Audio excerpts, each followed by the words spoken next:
하나 눈에 확 들어오는 페이지가 있으면 읽는 사람 입장에서 굉장히 혼란스러워요. 이 사람은 갑자기 뭘 하고 싶은 거지? 이제 추천서를 써주시는 교수님들은 대체로 한 3가지 유형으로 나뉘는 것 같아요. 이걸 체크하지 않으면 교수님들이 추천서를 작성할 때 부담을 느낄 수 있기 때문에.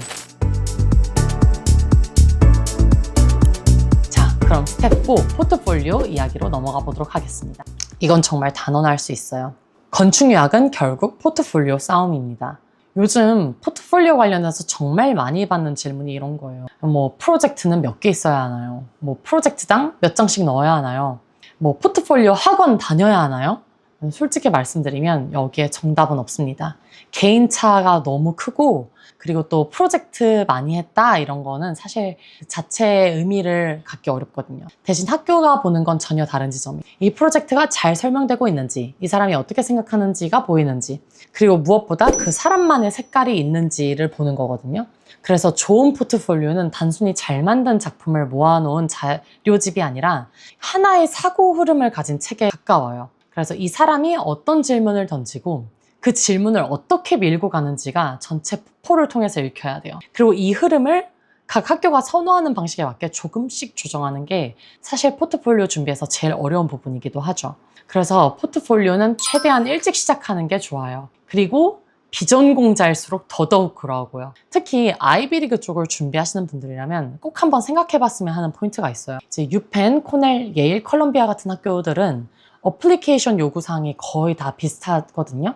그래서 실제로 보면 이 학교들을 동시에 지원하는 학생들이 정말 많아요. 그러면 한 시즌에 같은 포트폴리오들이 거의 동시에 몰려 들어가겠죠. 그럼 무슨 일이 생기겠어요? 교수들이나 리뷰어들이 하루에 포트폴리오를 이제 수십 개 가까이를 연속으로 보게 되겠죠? 그런데 그 포트폴리오들이 다 비슷비슷하면 어떨까요? 똑같은 톤의 다이어그램, 비슷한 사이트 분석, 비슷한 렌더 스타일, 비슷한 키워드들이 계속 반복되면 아무리 교수라고 해도 사람이기 때문에 자연스럽게 빠르게 넘기게 됩니다. 그냥 오케이 하면서 페이지를 그냥 훅훅 넘기게 되는 거죠. 그럼 그 와중에 딱 하나 눈에 확 들어오는 페이지가 있으면 상황이 달라집니다. 보다가 이건 뭐지? 하면서 멈추게 되는 거예요. 그런 포트폴리오가 쇼트리스트로 올라가고 그 중에서 셀렉트가 되는 거예요. 그래서 아이비리그 포트폴리오에서 정말 중요한 건 강한 비주얼라이제이션. 단순히 예쁘다는 의미가 아니라 한눈에 이 사람이 무엇에 딱 집착하고 있는지가 보이는 이미지예요. 제가 생각하는 합격에 가까워지는 포트폴리오 전략을 몇 가지만 정리해보면 이렇습니다. 첫 번째는 한 페이지에서 무조건 멈추게 만들어야 한다는 점이에요. 한 프로젝트, 한 스프레드에서 이 학생 좀 다르네? 라는 느낌이 오지 않으면 그 뒤는 정말 빠르게 넘어갑니다. 그리고 두 번째는 모든 걸 설명하려고 하지 않는 겁니다. 많은 분들이 혹시 빠질까봐 본인이 그린 드로잉들이나 정보를 너무 많이 넣으려고 하는데 정보가 많다고 이해도가 높아지는 거 아니거든요.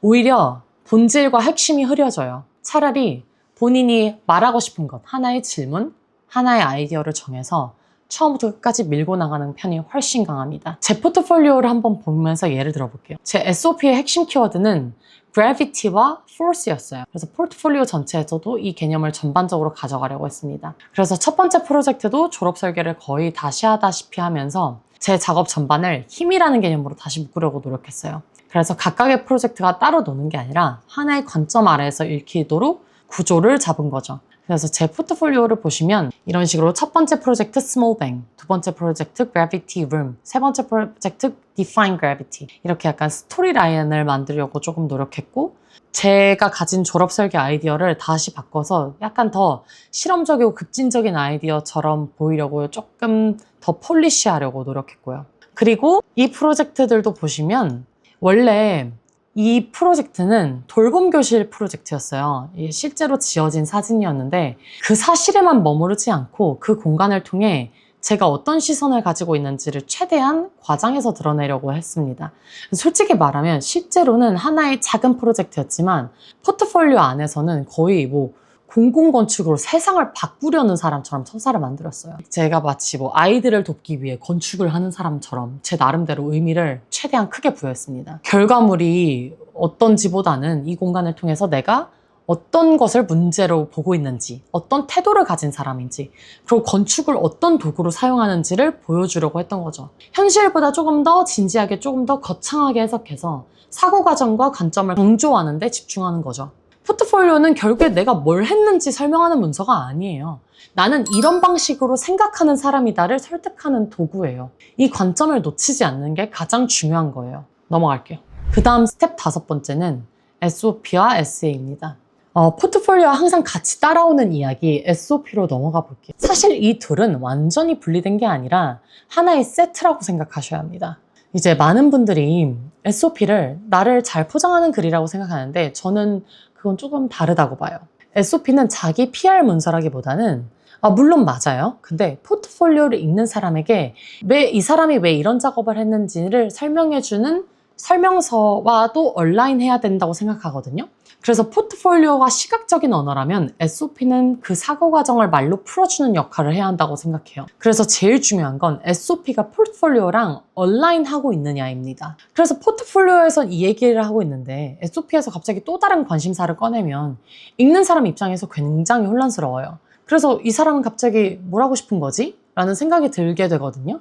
그래서 제 SOP는 키워드를 중력과 포스로 잡았고 이 개념이 제 작업 전반을 관통하는 사고의 틀이라는 걸 설명하려고 했어요. 그래서 건축을 단순히 형태를 만드는 작업이 아니라 보이지 않는 힘들이 어떻게 공간을 만들고 사람의 움직임이나 관계를 구정하는지를 탐구하는 도구로 보고 있다는 식으로요. 그래서 SOP는 새로운 이야기를 하고 있기보다는 이미 포트폴리오에 드러난 사고를 한 단계 정리해서 설명하는 데 집중했어요. 그리고 SOP에서 많이 실수하는 부분이 있는데 너무 현학적으로 쓰려고 하는 거예요. 나도 못 알아듣겠는 어려운 비문학적인 글만 쓰다 보면은 오히려 글이 공허해져요. 교수들이 보고 싶은 건 그런 매니페스토가 아니라 이 사람이 실제로 어떤 질문을 던져왔고 그 질문이 어떻게 생겨났는지예요. 그래서 좋은 SOP는 의외로 술술 읽혀요. 문장이 복잡하지 않고 흐름을 놓치지 않게 써야 돼요. 이렇게 읽다가 다시 위로 올라가서 이게 무슨 말이었지? 하게 만드는 글은 좋은 SOP가 아니에요. 화려한 단어보다 중요한 건 생각의 연결이 자연스럽게 이어지는지예요. 구조적으로 보면 SOP는 보통 3가지를 중심으로 쓰면 충분해요.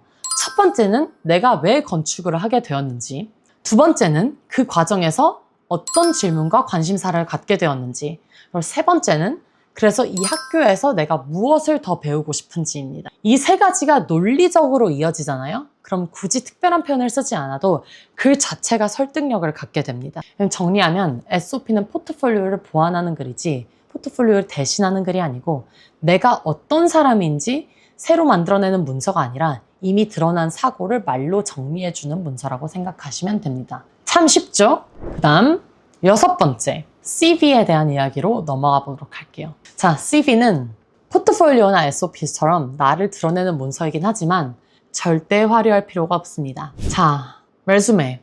오히려 화려하고 그럴수록 신뢰도가 떨어지는 문서예요. CV에서 제일 중요한 건 2가지예요. 정직함과 명확함. 이 사람이 어떤 경험을 했고 어디까지 해봤는지가 한눈에 보이도록 정리되어야 합니다. 멋있게 보이게 꾸미는 문서가 아니라 사실을 정확하게 전달하는 문서라고 생각하시면 돼요. 특히 프로젝트나 실무 경험을 쓸 때 많이 실수하시는 게 역할을 조금 뭉뚱그려 쓰는 경우가 있거든요. 그냥 프로젝트 참여 이런 것보다는 이 프로젝트에서 내가 정확히 무엇을 했는지를 구체적으로 쓰는 게 훨씬 중요해요. 예를 들어서 어떤 프로젝트를 내가 SD 페이즈 100%까지 했는지, DD 페이즈 했는지, 아니면 내가 인턴으로 참여했다면 모델링을 했는지, 도면 작업을 했는지, 피지컬 모델 만들었는지, 리서치를 했는지, 실제로 손댄 범위를 명확하게 쓰시는 게 좋습니다.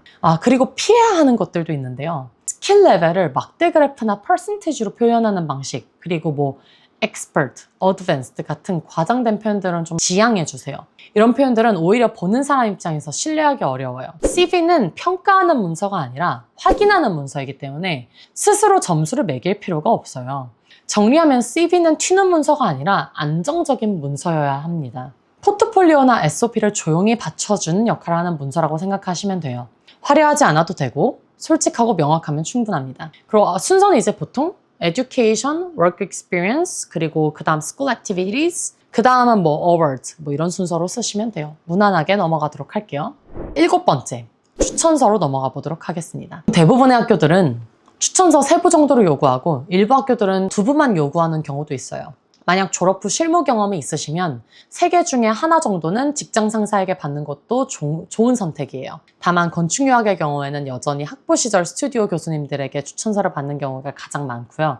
이제 가끔 추천서를 써주시는 교수님이 석사학위를 딴 학교가 내가 지원한 학교랑 같으면 유리하다라는 이야기도 있는데, 솔직히 말해서 실제로 그게 그렇게 유효한지는 저도 잘 모르겠습니다. 너무 신경 쓰실 필요 없어요. 그것 때문에 합격할 포트폴리오가 떨어지고 그럴 일은 없어요. 추천서는 이제 마감 직전에 급하게 부탁드리는 게 아니라 최소 3개월 전에는 미리 요청드리는 게 좋습니다. 추천서를 쓴다는 게 단순히 한 장의 글을 딱 써주시는 게 아니라 교수님께 전달되는 별도의 링크를 통해 학생 정보와 교수님 본인 정보를 입력하고 업로드해야 되는 과정이 포함되기 때문이에요. 교수님 입장에서는 생각보다 꽤 번거로운 작업이에요. 그래서 추천서를 써주시겠다고 하신다면 그건 학생에 대한 애정과 신뢰가 있다는 뜻이기 때문에 정말 감사하게 받아들여야 합니다. 그리고 또 하나 주의해야 할 점은 지원 학교가 막 10곳이 넘는다고 해서 한 교수님께 그 모든 학교에 추천서를 부탁드리는 건 사실 좀 굉장히 무리한 요청이라는 점입니다. 보통 한 교수님당 많아도 4개에서 5개 학교 정도로 나눠서 부탁드리는 게 좋고, 학교별로 어떤 교수님께 추천서를 받을지 미리 이렇게 계산 잘해서 분배해 두는 게 중요해요. 혹은 교수님께 미리 몇 개 정도까지 가능하세요? 라고 여쭤보는 것도 전혀 신뢰가 아니에요. 이제 추천서를 써주시는 교수님들은 대체로 한 3가지 유형으로 나뉘는 것 같아요. 첫 번째는 학생 개개인에 맞춰 정말 정성스럽게 써주시는 유형. 이런 경우에는 이제 추천서를 읽다가 막 울컥해요. 막 학생을 깊이 이해하고 막 써주시는 분들도 계세요. 막 이럴 때는 교수님께 보여드릴 러프한 포트폴리오와 SOP 초안을 미리 준비해 두는 게 좋아요. 이제 실제로는 제가 추천서를 받았던 한 교수님도 포트폴리오와 SOP를 요청하셨어요. 자, 두 번째는 추천서를 직접 써주신 뒤 학생에게 보내서 마지막 수정을 맡기는 유형도 계세요. 혹시 잘못된 정보가 없는지, 너가 추가하고 싶은 내용 없는지 확인을 부탁하는 경우인데, 이 역시 학생을 되게 신뢰한다는 의미라서 매우 감사한 유형이시죠. 또 3번째는 흔히 말하는 네가 써와라 유형입니다. 저는 직접 겪지는 않았는데 실제로 이 경우가 제일 많습니다. 이 경우에는 이제 학생이 추천서를 직접 작성해서 교수님께 드리고, 경우에 따라서는 추천서 업로드까지 학생에게 맡기는 경우도 있다고 합니다. 이제 추천서를 준비하면서 느끼는 점은 교수님과의 관계는 졸업과 동시에 끝나는 게 아니라는 거예요. 스승의 날이나 새해, 연말에 안부 연락을 드리고 졸업 후에도 인연을 이어가는 게 정말 중요합니다. 학부 때 만났던 교수님들 중 지금까지도 존경하는 분들은 몇 번을 찾아뵈어도 늘 좋은 자극과 동기부여를 주시는 분들이에요. 항상 교수님들께 감사한 마음으로 늘 찾아뵙고 인사드리고 좋은 관계 유지하시길 바랍니다. 자, 그리고 마지막으로 다음은 온라인 어플리케이션인데요. 각 학교별로 계정을 만드는 단계인데 이건 생각보다 미리 해두면 정말 편해집니다. 계정이 열리면 바로 계정을 만들고 질문 항목들을 미리 확인해 두는 걸 추천해드려요. 이제 10월쯤에 이 작업을 해두면 연말에 훨씬 덜 바빠져요. 이거는 제가 한번 나중에 연말에 한번 쭉 같이 해볼게요. 이건 한 번에 다 채우려고 한다기보단 정보가 업데이트 될 때마다 틈틈이 채워넣는 게 좋아요. 학부 성적표 사본이나 개인정보처럼 미리 준비할 수 있는 자료들은 가능한 한 빨리 업로드해두는 게 좋고요. 디지털 포트폴리오는 포트폴리오가 완성되는 대로 업로드 하시면 됩니다. 서티피케이션은 자격증을 올리는 곳인데 특별한 자격증이 없다면 굳이 채우지 않아도 됩니다. 그리고 꼭 한 가지 확인해야 될 것은 트랜스크립입니다. 일부 학교들은 어드미션 전에 공식 성적표를 우편으로 요구하기도 하는데 제가 지원할 당시에는 유펜이 그랬습니다. 그래서 학교마다 사본만 받는지 공식 성적표를 요구하는지 꼭 확인하시면 좋을 것 같아요. 그리고 이제 recommendation 탭에서는 추천서를 써주시기로 한 교수님의 정보를 입력하게 됩니다. 이제 add recommender를 누르고 교수님 정보를 입력하시잖아요. 그러면은 아래 I waive my right to access this report라는 체크박스가 보일 거예요. 이건 추천서를 열람할 권리를 포기한다는 뜻인데 보통 이 권리는 waive하는 것이 예의입니다. 이걸 체크하지 않으면 교수님들이 추천서를 작성할 때 부담을 느낄 수 있기 때문에 대부분 체크하고 진행합니다. 저도 처음에는 몰라서 따로 찾아봤던 기억이 있어요. 그래서 제출 버튼 누르시기 전에 한 번만 더 최종 체크를 해보세요.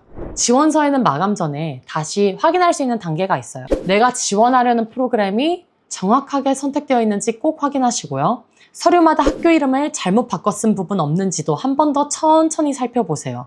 이런 실수는 정말 사소해 보이지만 마지막에 제일 많이 나오는 실수예요. 이 최종 확인까지 끝내고 제출하면 이제 정말 마무리입니다. 그동안 준비하신 만큼 충분히 잘 해내셨습니다. 자, 이렇게 대학교 입시와 대학원 입시 준비를 굳이 비교하자면 사실 분위기부터 많이 달라요. 대학 입시 때는 내 또래의 대부분이 같은 시험을 준비하면서 비슷한 일정을 살아가죠. 정보도 자연스럽게 공유되고 힘들 때 서로 위로받기도 쉽습니다. 근데 반면에 대학원 준비는 정말 혼자 외로운 길을 걷는 느낌. 같이 대학원 준비하고 있어도 실제로는 함께 준비하기가 쉽지 않아요. 특히 또 건축유학은 포트폴리오 경쟁이라서 내 위치를 객관적으로 가늠할 수 있는 기준이 거의 없어요. 그래서 준비 과정 내내 흔들리기 쉽고 내가 잘 가고 있는 건지 계속 의심하게 됩니다. 저도 그랬고 아마 이 영상을 보고 계신 분들 중 많은 분들도 그럴 거예요. 준비를 하다 보면 이유 없이 마음이 가라앉는 날도 있고 내가 잘 가고 있는 건지 확신이 안 드는 순간도 계속 옵니다. 그럴 때는 무언가를 더 잘하려고 애쓰기보다는 그냥 하던 걸 멈추지 않는 게 제일 중요했던 것 같아요. 오늘 할 수 있는 만큼만 하고 내일 또 조금 나아가는 것. 그걸 반복하는 수밖에 없었어요. 계속 묵묵히 나아가다 보면 어느 순간 정말 아무 예고 없이 이 과정이 끝나 있어요. 결과가 나오고 나서 뒤돌아보면 그렇게 크게 느껴졌던 시간들이 생각보다 짧게 느껴져요. 저에게도 유학을 준비하던 시절은 그때 당시엔 너무 힘들었지만 지금 와서 보면 인생에서 특별히 버거웠던 순간은 아니었던 것 같아요. 그 시간 덕분에 단단해졌고 결국 다 지나갔습니다. 지금 이 순간을 지나고 있는 분들께 꼭 전하고 싶은 말은 그러니까 너무 자신을 몰아붙이지 않아도 괜찮습니다. 지금 하고 있는 그 속도로 계속 가셔도 괜찮습니다. 건축유학 준비 정말 외롭고 기준 없고 많이 흔들리는 과정이에요. 하지만 분명한 건 제대로 준비하면 결과는 온다는 거예요. 이 영상이 여러분들의 불안을 조금이라도 줄여주고 준비 방향을 잡는 데 작은 도움이 되었으면 좋겠습니다. 궁금한 점이 있다면 댓글로 남겨주시고요. 지금까지 저는 섹션드 스튜디오의 MJ였습니다. 감사합니다. 다른 영상으로 또 뵐게요. 안녕!